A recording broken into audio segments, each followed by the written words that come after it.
o mesmo grupo que atazanou a vida dele e tal, encheu também o meu saco da minha esposa. Eles perseguiram a gente. Vamos colocar o contexto, né? O Marcelo, o Marcelo contou aqui.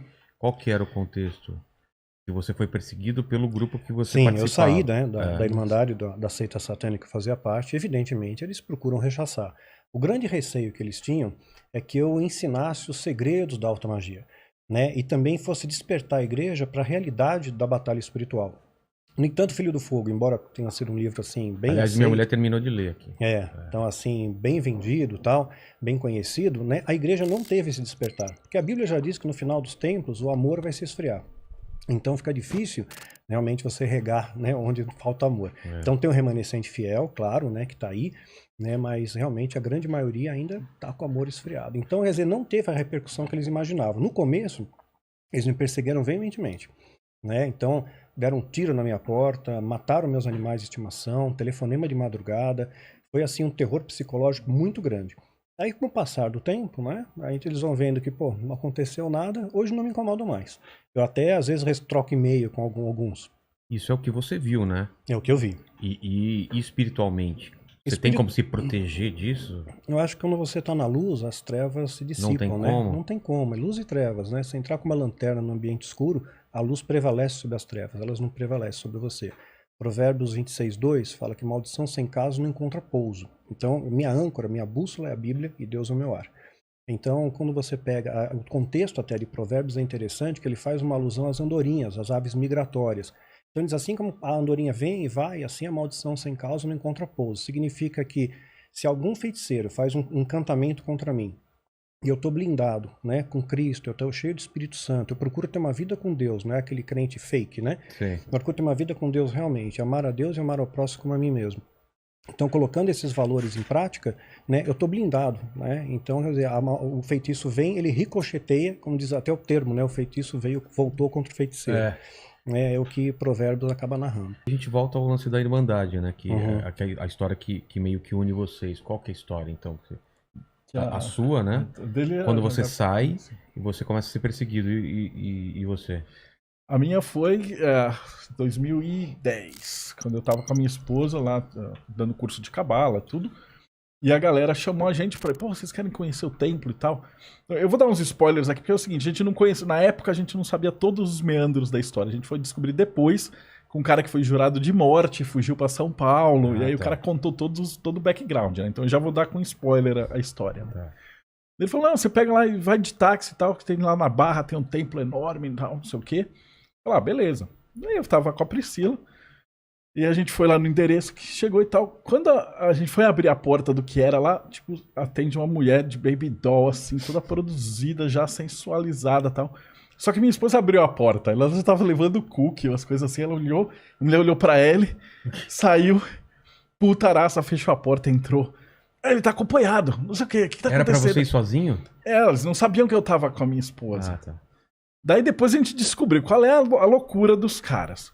Eles têm uns certos demônios lá dentro, eles só podiam encarnar se eles fossem concebidos no ritual, não sei o que lá, e queriam que eu engravidasse essa sacerdotisa pra nascer esse demônio, esse mago que ia ser cuidado pela seita. Caramba. Tá o nível das mortes. E aí que a gente tem as coincidências, tipo, a gente treinou Kung Fu desde criança, a gente chama Marcelo, a gente teve um treinamento em magia e tal, a gente tem um background muito parecido. Né? E depois a gente foi procurar outros caras, também eram Marcelos ou Marcelas, que também tem o mesmo protótipo. Depois eu descobri que esse núcleo específico do Filhos do Fogo, eles estão ligados ali à célula de Marte, né, de guerra. E tem outras células ligadas a Júpiter, cada uma cuida de uma parte. Então tem nego na política, como era, né? Isso faz muito tempo, eles apanharam muito desde então. E aí o processo foi esse, depois ela troca de roupa, vem, e eu vou com eles pro templo. E o templo era um negócio cinematográfico, assim. Então era um lugar, parecia uma quadra pequena, fechada, toda preta, com espelhos em volta. E aí incorporava um cara que incorporava o Cerberus, que era um negão gigante, assim, ficava na porta rosnando, assim. E aí você entrava, tipo, cabeça de bode. Por que você não saiu correndo nessa hora pra sua casa? Cara, você tá de carona, não sei o que, e tá fechado. E eram os alunos, eles são super simpáticos. Ah, tá. No negócio. E aí, na hora que você entra, já é tarde demais, né? Você não, o cara querendo morder seu pescoço. É a parada, né? E um monte de cabeça de coisa, teco e resto, fedendo mosca. E a galera incorporada em volta. E minha esposa, ela é médium, né? Então ela enxergava assim, nos espelhos os demônios passando e tudo. Então, parada, né? Nossa. Só que eles não tem como encostar na gente. Essa é pela pegada. Como a gente tem essa questão de ensinar e estar protegido pela luz, eles não tem como fazer nenhum mal. Então a ideia deles era o que a gente vai fazer? Chutar esses caras, trataram ela mal a noite inteira. E aí depois começaram a, tipo, mandar mensagem no Facebook. Era primórdios do Facebook. Facebook além ainda naquela época. Daí a mulher ficava mandando mensagenzinhas, tipo, eu faço o que eu quero. Tarará. Só que a Priscila, a minha esposa, ela cresceu. O avô dela, ela é Martinelli, tem uma fazenda no Espírito Santo. O avô dela, ele é diácono lá. Então eles têm cemitério lá, igreja dentro da fazenda. Então ela cresceu com a avó dela, que era bruxa, estrega italiana, e o avô que era diácono, pastor e todas as rezas dessa parada. Então ela era uma bruxona.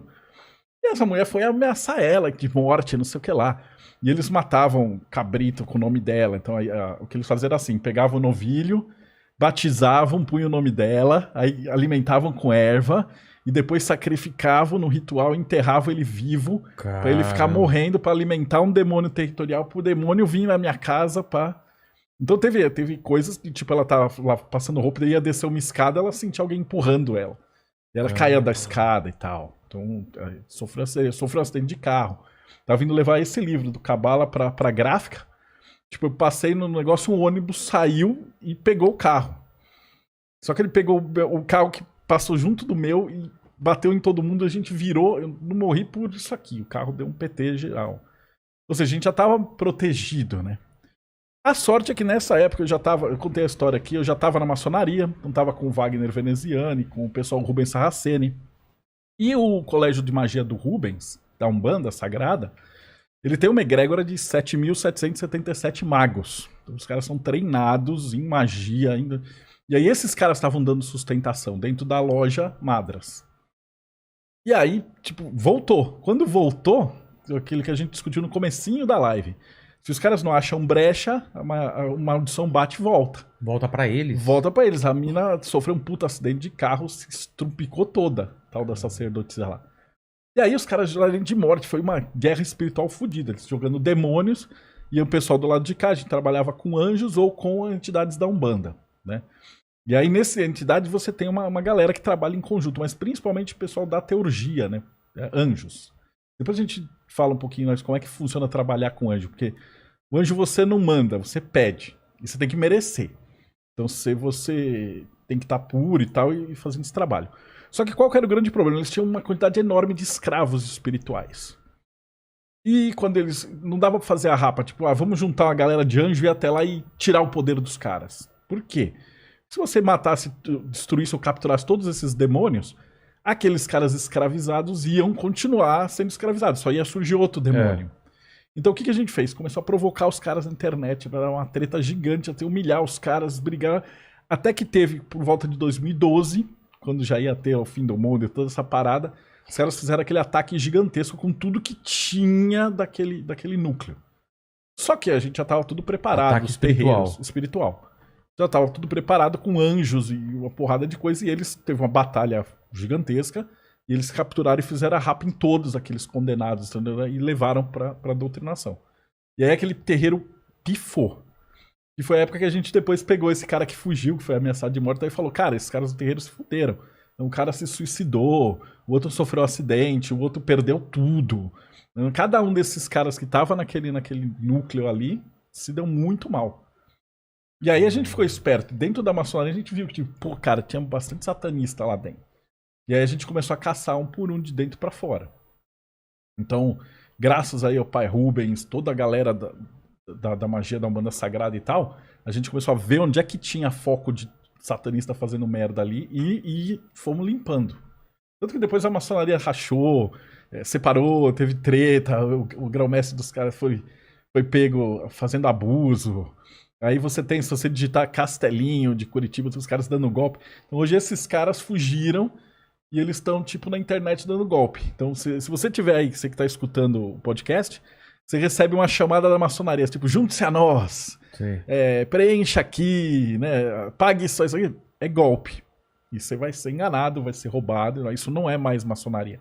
Então a maçonaria, pelo que a gente tem tentado fazer, tá limpa. Né? E um outro infiltrado palhaço que aparece lá, mas a maioria dos caras que estavam lá do mal mesmo já tá dentro dessas picaretagens.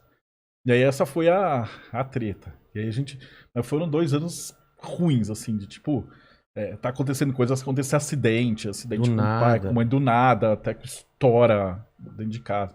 Então a gente tava lá reforçando proteção direto e tal. E aí você tem que estar dentro do bem, porque senão você deixa a brecha. Mas, então, tipo, bateram em você, não conseguiram, na sua mulher, não conseguiram. Aí eles tentam ir pra parente? Tem esse poder? Vai indo onde pegar. Vamos supor, ele é meu parente, tipo, ele bebe. Então eu não consigo, eles não conseguem me afetar, mas aí ele dá uma margem. Aí o que eles fazem? Tipo, arrebentam com ele, deixam ele no hospital. Aí, tipo, eu vou ter gasto, conta. O objetivo é enfraquecer o alvo. Entendi. Então, por exemplo, no caso dele, pegaram animal de estimação. Imagina, né? A dor que não dá assim, pra matar um bichinho, cara. Ele foi muito resistente. Porque é o quê? É pra te quebrar, cara. Aí você fica mal, você fica deprimido. Então... Mas você tinha essa consciência? Você também, Mastral? Vocês tinham com essa consciência? Falou, putz, eu não posso enfraquecer? Eu tive a sorte... Ou é humano, não tem como. Você acaba também ficando... É humano, a gente tem altos e baixos. Paulo chegou a dizer, abatido sim, derrotado não, né? Mas ele também afirmou que nada vai me separar do amor de Deus. Então, o fato de você ser cristão não te isenta de passar por aflições, por dificuldades. Paulo foi preso, açoitado, tudo. Nos dias de hoje, vamos dizer que Paulo era satanista, que estava com brecha.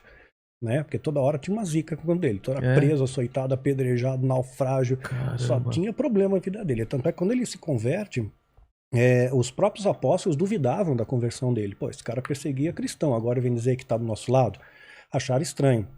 Então isso faz parte da jornada cristã. Você vai ter luta, vai ter problema, vai ter conta para pagar, vai pegar trânsito, vai ficar doente. A diferença é que Deus te dá força para a travessia do deserto. Não te impossibilita de passar pelo deserto, mas Ele te dá força nessa travessia. Né? Essa é a pegada, né? Ele te ajuda na travessia. E eu estava preparado também. Eu tive uma vantagem em relação a ele, porque eu tinha uma egrégora em volta e a gente já sabia que a pancada vinha, né? Mas isso faz diferença você ter várias pessoas orando junto com você? Quer ver um exemplo? Eliseu era um cara extraordinário, recebeu a unção dobrada de Elias.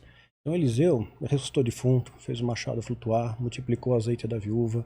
E mesmo assim, a Bíblia diz que ele morreu da doença que ele tinha. Por alguma razão, Deus não o curou. Então tem coisas que Deus não vai fazer por você. Você vai ter que passar, e a gente não entende o porquê. Deuteronômio 29 diz que as coisas encobertas pertencem ao Senhor, as reveladas a nós. Timóteo, que era um filho para Paulo, tinha problemas de estômago. Paulo descreve para ele, mistura um pouco de vinho na água, porque era muito alcalina, né? Causa o seu estômago e as suas múltiplas enfermidades. Ou seja, o menino era podre, tinha uma saúde frágil, né? Paulo disse também que deixou Trófimo doente em Mileto. O cara já chama Trófimo, imagina o bullying na escola. E ainda porque ficou doente, quer dizer, não foi curado. E um lenço de Paulo curava o enfermo. Então tem situações que às vezes Deus não vai te responder, não é falta de fé, não é brecha, não é legalidade, mas Deus vai te dar força para aquela travessia, para aquele momento. Então eu passei por muitas dificuldades, não estou isento de passar, mas Deus me dá força. Você pode atravessar o vale da sombra e da morte, né? Ainda que, a Bíblia fala, né? Deus vai estar com a gente.